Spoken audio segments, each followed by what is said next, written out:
one of the guys that get a lot of credit is Steve Blackman for muscular development. I mean, those guys have done an extraordinary job for years and years and years to promote health, to promote fitness, to promote strength, to promote bodybuilding, powerlifting, weightlifting, and all of those kind of things. So the contributions they made is gigantic, and I hail them for that.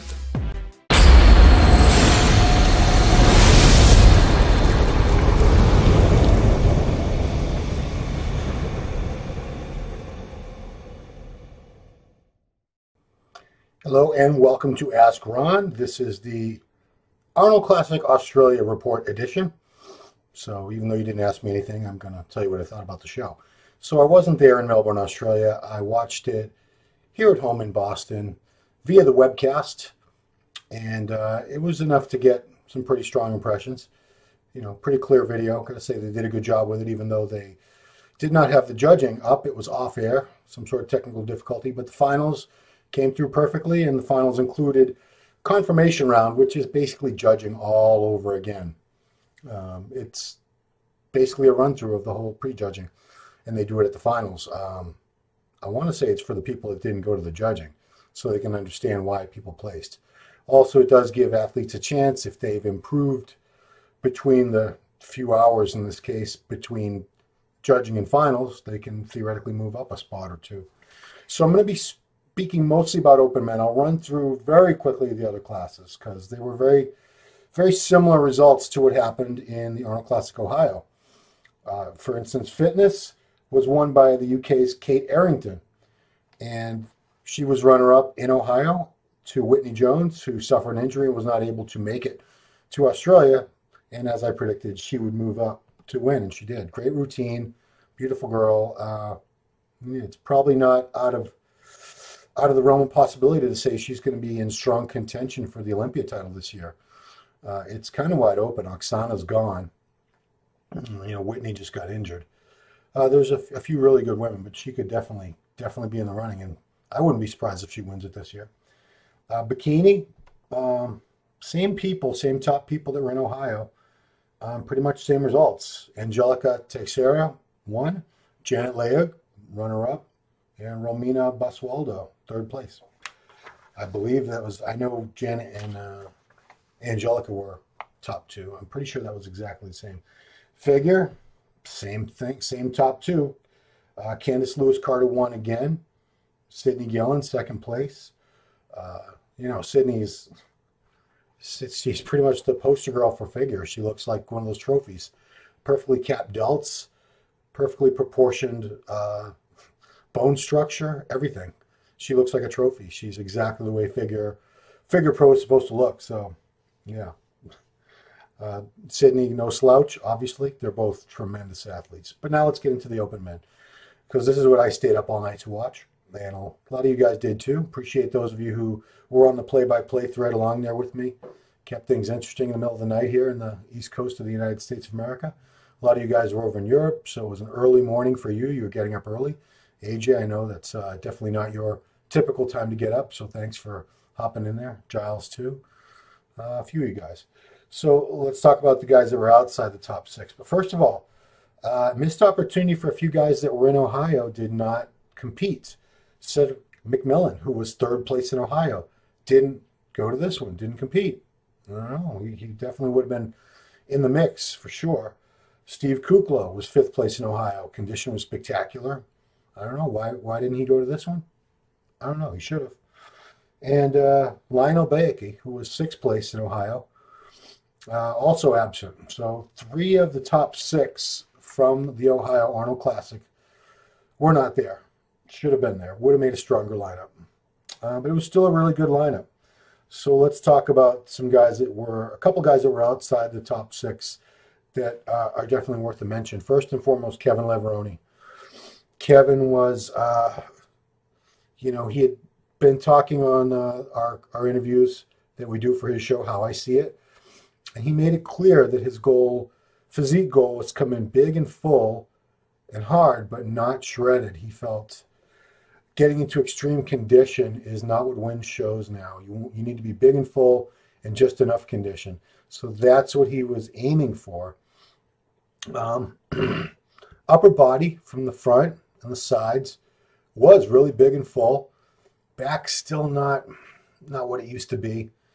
Legs, they definitely looked better than they did in 2016 when he made his comeback, his first show in 13 years. They still were not anywhere near where they needed to be in terms of size and or cuts. And I know he trained his ass off. He was training legs every other day throughout most of this prep. Brutal workouts, tons of squats, drop sets, hacks, all kinds of stuff. And he put it out there on his social media, his YouTube, his Instagram, his Facebook, so you could see how hard he was training. The guy put the work in. I don't know what happened. It looked to me as if a combination of things. He didn't get lean enough based, for this level of competition. He needed to be a lot leaner. And something must have went wrong. And I do want to talk to Kevin and get his story on this, because his midsection was distended. It was blurred out completely. You really could barely see his abs, which was odd because there was a good amount of hardness and definition in other areas on the upper body. So you'd think the abs would have been in, but they were not. And legs way down still. Like I said, better than 2016, but compared to the Kevin of old, no. So it's kind of a bummer to see him go out like this, but he went out on his own terms. He tried his best. Like I said, I believe something went wrong. He probably tried to carb load, or I'll find out. Don't worry, I'll find out. But another thing that I think, and we'll talk, but I think he should have done cardio. He didn't do any cardio for this show because he was trying to come in big and full. But yeah, it didn't pan out. Another guy, Jonathan De La Rosa. I think this would have been a chance to move up from Ohio, but Jonathan looked a lot worse than he did in Ohio. I believe he knew he had flattened out because he put up pictures on his Facebook where he had been, he coached himself, he prepped himself. And like 3 weeks before, it was about a 14-week difference he had lost in the 3 weeks leading up to Ohio. And he didn't feel he was any leaner, so he felt he just flattened out and lost muscle. So I believe he tried to fill out, and he did look a little fuller than Ohio, but he was so washed out. There was like nothing in the side, very little separation in the side leg up through here.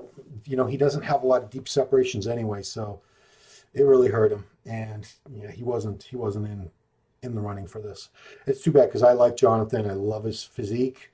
I still always want to see more separation out of him because size and shape, structure, he's there. It's just he needs that mature look with the deep, crisp separations, and then I think he'd be doing a lot better. So let's get into the top six. Okay. Sixth place was Luke Sando from the UK. Luke, this was his third pro show, I believe. He did Arnold, Ohio last year. He did the Vancouver Pro. And his condition was way off at those shows. His condition was much better this time. I still think it could have been better. I think this was about 85%, if I could guess, of what he's capable of condition-wise. And he has great size, shape, structure, great, hell of a physique.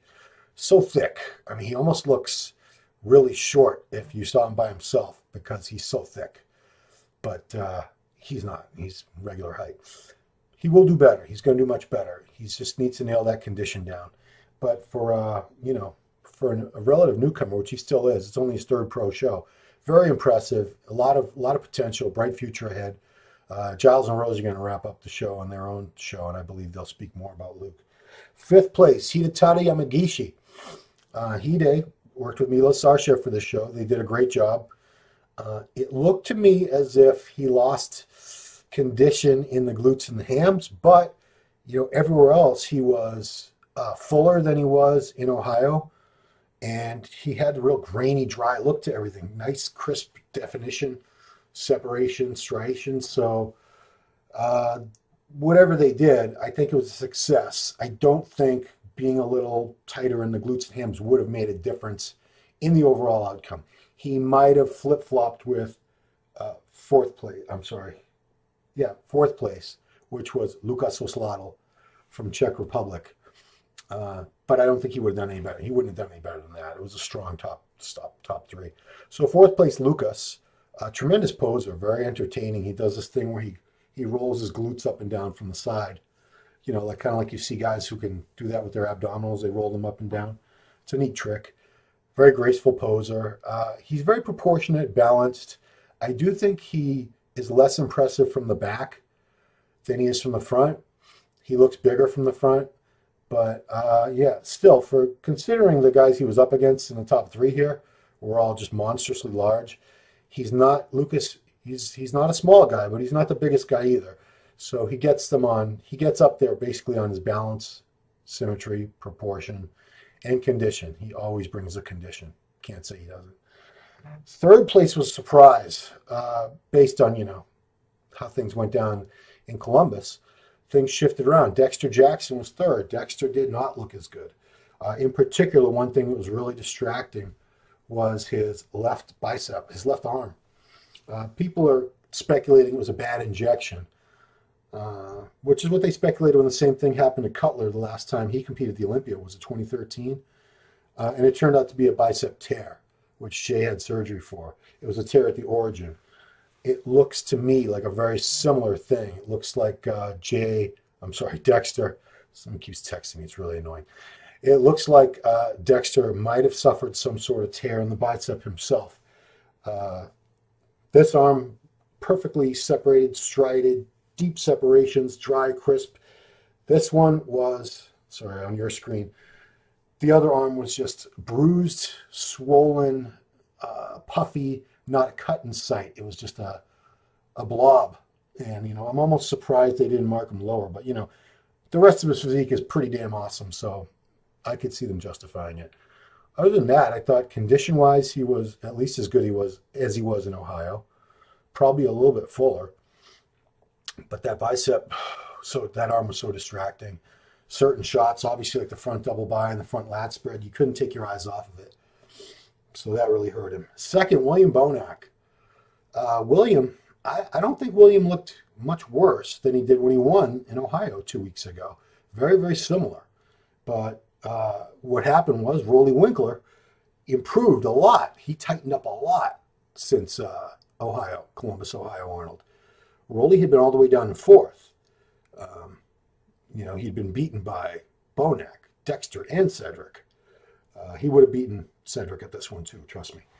He tightened up a lot. You know, Giles and I were watching, and Giles said he just needs to drop 10 or 12 pounds, come in tighter, you know, stop trying to be so full. And he did. He tightened up a lot. His midsection was small. His waist was small. Separation was a lot more crisp. The muscles just had a harder look to them. And that was enough because Rolly is, he's got all the mass in the world. He's a monster. He's a freak. Very impressive. Certain shots, his front double bicep, his side tricep, of course, his crab most muscular. They're some of the freakiest shots in pro bodybuilding today. Rolly is, he's amazing. You know, we just want to see more detail and crispness out of him, and he brought that. So it was a well-deserved win for Rolly. And it was good to see because, you know, Rolly's a lot of times has been second, third, fourth place in these big shows, and his fans are bummed out because sometimes he's looked good enough where he definitely could have placed better. And his fans are perplexed. So, you know, why is Rolly getting screwed over? You know, I don't think people get screwed over very often. I think these guys are so good. It's a matter of only one guy can win and only one guy can be second, third down the line. And sometimes it's splitting hairs. Sometimes you could flip-flop and nobody would really complain except the fans of the guy who placed lower. But Rolly pulled it off. Well-deserved win. He looked amazing. If he brings that same look to the Olympia, he'll do pretty well. Will he beat Phil Heath? I don't know if anybody's beating Phil Heath. But, you know, he just beat Dexter and Bonac. So it's very feasible he could even get past his other buddy from Oxygen Gym in Kuwait, Big Ramy. Wouldn't that be something? So I don't think it's I don't think it's too outlandish to say that Rolly could be as high as second at the Olympia this year. It's possible. It could happen. You know, we won't know for another 6 months. But it could happen. And you know, good for him. He's been working hard. He's a humble guy, soft-spoken, doesn't talk trash about anybody, just works hard, keeps his mouth shut, shows up and gets the job done. So congratulations to Rolly. Congratulations to Kevin. I know Kevin didn't look the way he wanted to. You could see he wasn't happy with it. But you know what? He gave it his all. Made one last showing for his fans. That's who he did it for. He did this for his fans. And, you know, a lot of us were just happy to see him one more time. I would have liked to see him better, but you know what? I'm not going to slam the guy. I know he worked hard. He did his best. Things didn't pan out. He didn't look the way he wanted to. It happens. You know, the human body is a complex thing, especially as we age and we're trying to do things that make the body do things that it did 20, 30 years ago. It doesn't want to do anymore, you know. And like I said, I want to get Kevin on either Raw Online or his own show, probably his own show, and get his take on what happened and, you know, the last few days, because I do have a strong suspicion that things took a turn for the worse in the last few days over there in Australia. But we'll find out. So that's my little brief recap. Check out Giles and Rosie's recap. They're going to do a great one, I'm sure. They're you know, very intelligent, have great eye for physiques. So they'll give a lot more insights than I did in different ways. But in the meantime, you know, check out, we have the contest photos up, judging videos, all kinds of content. Check it out, and thanks for watching. Bye-bye.